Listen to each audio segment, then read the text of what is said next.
Здравейте хора, аз съм Ани и днес ще правим гривни.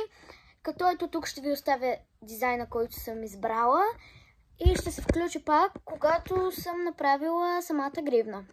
Дизайна стана много сладичък и направо нямам търпение да ви го покажа. Ето го дизайна, който изглежда ето така, с тези перлички. Надявам се да ви хареса и ще избера още гривни и ще ви ги покажа. Чао!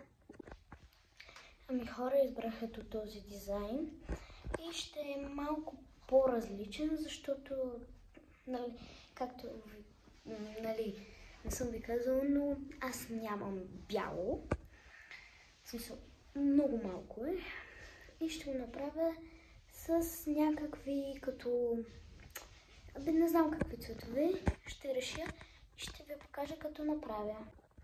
Хора, дизайна стана много хубав и много сладък. Ето го, даже може да видите, има много различни златни работи. Има кръгчета, два вида, звездичка, квадратчета и да. И ако искате да си купите, можете да дойдете на 1 юни на центъра в Пловдив, където ще се продават и ще има влоги оттам. Бай-бай!